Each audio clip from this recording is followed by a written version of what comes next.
Olá, seguidores. No vídeo de hoje eu vou compartilhar com vocês um FINFA que veio a mercado há pouco tempo, mas um FINFA que achei bem interessante, tá? Um FINFRA com uma carteira muito robusta, uma carteira bem diversificada. Que é o Thiago PS, seu canal Fique Esperto. E se você gosta assim, de vídeos tratando assim, de fundos pouco comentados, gosta de conhecer fundos novos, já peço aqui o seu like, tá? Porque eu sei bem que a maioria dos meus companheiros de profissão só ficam falando dos mesmos fundos, né? O GAD11, Testes F11, aqueles de sempre. Mas enfim, hoje eu vou falar aqui de VINF11, que é o Vinland Infrafic, o FINFRA da Vinland. Aqui já aviso para vocês que não faço a menor ideia de quem que é essa gestora, tá? Não faço nem ideia de quem que é a gestora e nem temos histórico suficiente aqui do fundo do FINFRA para avaliarmos a postura da gestora. No entanto, em FINFRAs, os gestores eles têm muito menos margem para ficar fazendo lambança, né? Ficar fazendo ancoragem nos amiguinhos, ficar com conflito de interesses. Então, o FINFRA tem essa grande vantagem de que o gestor não pode ser tão rolezeiro. Apesar de que a Capitânia já conseguiu fazer isso daí, tá? O FINFRA da Capitânia tem os rolos lá de financiamento de um projeto lá da XP que acabou dando ruim. Mas enfim, Capitânia é Capitânia, né? Ok, então começando aqui por alguns dados básicos para vocês. Aqui com relação à quantidade de cotistas, 2.600 cotistas. Então já esperem que tenha uma liquidez bastante reduzida, tá? Apesar de que uma liquidez reduzida pode dar um pouco de trabalho para se posicionar, mas para o investidor holder isso é o de menos, tá? Como já fiz até vídeo, essa questão de liquidez, tamanho do patrimônio, é muito, mas muito menos importante do que esses grandes influenciadores corporativistas andam falando por aí, tá? Só repetem isso para que você invista naqueles fundos dos gestores onde eles têm contato. Então aqui uma baixa quantidade de cotistas, mas aqui um dado básico que está aqui embaixo no final do relatório que vocês deveriam estar colocando bastante destaque. Temos aqui uma taxa de administração de apenas 0,85%. Uma taxa bastante reduzida, tá? Bem reduzida mesmo. E aqui, como eu disse para vocês, um fundo que está bem na fase inicial ainda, tá? Ok, então vamos começar a tratar efetivamente nos fundamentos aqui de VINF11. Ok, então deixa eu ver se tem aqui mais algum ponto para passar para vocês. Aqui eles colocam o yield médio dos ativos de CDI mais 1,94. Então aqui meio que faltou uma informação para falar se a carteira ela está redeada de forma que os ativos remuneram CDI, porque vários debêntures PCA aqui, mas não ficou claro se eles utilizam derivativos para transformar a carteira em CDI. Mas olhando aqui o histórico de rendimentos, o curto histórico de rendimentos, aqui o Clube FI nem tem ainda, né?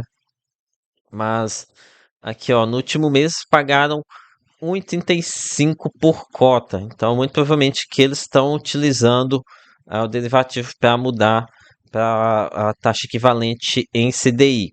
Enfim, até que bons rendimentos, né? 1,35% ao mês. Aqui a gente tem uma taxa média de 1,94, não uma taxa média muito elevada, né? É meio que as debêntures estão com as taxas bem comprimidas, mas aqui é história para outro vídeo. Ok, começando a tratar então sobre o. Assim, antes de ir aqui para o segmento, já dar um spoiler aqui sobre a carteira. Deem só uma olhada nessa carteira de crédito, tá? A sua maior posição, a maior exposição que eles possuem é desse ativo aqui de apenas 2,03% do PL. Então, como eu disse aqui, coloquei na capa e no título, é um fundo muito robusto, tem uma carteira realmente bastante diversificada. Ok? Agora sim, tratando sobre sobre a alocação por segmento. Ah, ok, aqui a gente tem pessoal segmento energia 20,6. Aqui eles colocam financiamento de placas solares como a parte, né? Então eu imagino que aqui não tenha geração solar. Segundo mais prestativo seria saneamento, também positivo, dois segmentos bem resilientes, com monopólio natural. Telecomunicação. Telecomunicação é um segmento que já não me agrada muito, tá? Mas como tem uma carteira muito pulverizada, acaba que esse risco ele reduz bastante. Outro segmento que eu não vou muito com a cara é o segmento de agronegócio. Mas só que mais uma vez aqui a diversificação ela salva, né? Salva o fundo. Ok, então aqui questão de rating, não dou muita importância para isso. Esses ratings erram toda hora. Ok, agora sim tratando sobre a carteira de crédito deles. Como eu disse, aqui a gente tem uma carteira muitíssimo pulverizada mesmo. Isso aqui é uma carteira muito robusta. Olha aqui vou apontar alguns fundos, alguns devedores que me causam um pouco mais de preocupação. Tem aqui esse da CSN. Mas agora eu tô vendo aqui CSN Mineração. A CSN é uma empresa listada em bolsa, mas a parte de siderurgia está muito alavancada. Mas a CSN Mineração, ela tá bem, tá? Essa mineração vai bem, paga dividendos, não tem dívida. Então aqui é um caso positivo. Ok, temos aqui Mirante Energética Elera, que não tem a menor ideia do que vai se tratar, né? Fica até difícil de avaliar. Tem aqui até uma debênture da Pátria. Tomar cuidado que a Pátria é bem rolezeira, né? Mas enfim, temos aqui a Egea, é da B3. Rodoanel, aqui não vou conseguir avaliar. Temos aqui CVC. CVC, tomar cuidado, tá? Apesar de ser listada em bolsa, ela teve alguns períodos que teve alguns resultados um pouco ruins. Mas parei de ouvir notícias sobre essa empresa, tá? Também tem nem condições de opinar sobre a situação dela. É completamente fora do meu radar de ações. Mas enfim, aqui vocês podem ver várias empresas aqui da B3. Tem essa também aqui da Qualicorp. Qualicorp, essa aqui é uma empresa bem duvidável também, tá? Teve alguns casos aí, talvez meio enrolados aqui o caso de corrupção. É um caso para se tomar um pouco mais de cuidados, Qualicorp. Mesmo assim, a gente está falando de 1,19% do PL. Os Minas, bem alavancada, o setor de cirurgia não vai bem, mas ok ainda, empresa com endividamento, está com endividamento baixo, ok, o Ciamparte, ok. Aqui vou dar uma olhada nos casos de agronegócio, vamos ver o que eles estão expostos ao segmento de agronegócio. Que Cerradinho Bio, tenho a menor ideia de como é que eu vou avaliar isso, né?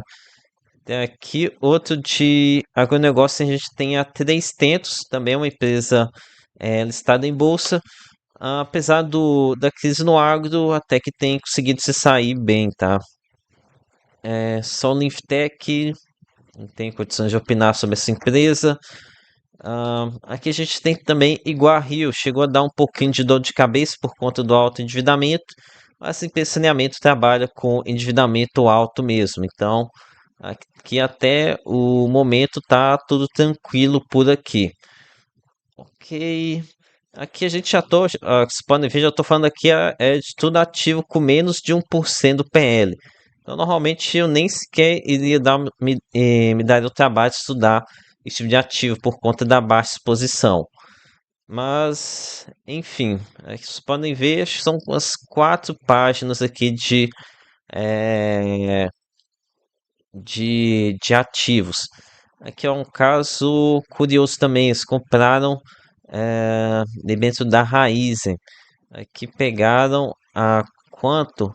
Pegaram aqui IPCA mais 14,25. Então deram aqui de malandros, querendo pegar aqui, talvez pegando no fundo do poço, mas tomar cuidado aqui que pode acabar virando zero. Enfim, talvez seja aqui uma aposta um pouco mais arriscada. Chegaram aqui também a comprar debêntures do Grupo Pão de Açúcar, a CDI mais 29%. Aqui também é uma aposta muitíssimo arriscada, né? Mas pelo menos com 0,11%. Aqui uma exposição baixa. No mais, não vi nada mais de risco elevado aqui na carteira desse fundo. Então, aqui um ativo bom, tá? Um excelente ativo. Aqui, enquanto a Selic está nesse patamar absurdo, o fundo está pagando aqui o 1,85 último rendimento, né? 1,85 daria 1,45 para um fundo com baixíssimo risco. Então, ainda assim vejo como positivo, tá? Mesmo que o rendimento tende a cair aqui ao longo do tempo, com certeza muito melhor isso daqui do que colocar o dinheiro no CDB. O risco aqui é realmente muitíssimo menor e a remuneração vai ser maior, até que, lembrando que a gente tem isenção tanto no rendimento quanto no ganho de capital e que o fundo ele está descontado, né? Que no caso 7% de desconto aqui no momento que eu estou gravando. Ainda não tem uma data para publicar esse vídeo. Talvez demore um pouco por conta da agenda apertada, tá? Aqui de vídeos. Ok? Então acho que é isso aqui que eu tinha para comentar com vocês. Um fundo para se ficar de olho, tá? É realmente uma boa relação risco-retorno aqui para esse VINF11. Então é isso, peça seu like, se inscreva no canal. Lembre-se que nada aqui é recomendação de compra ou de venda. Até a próxima!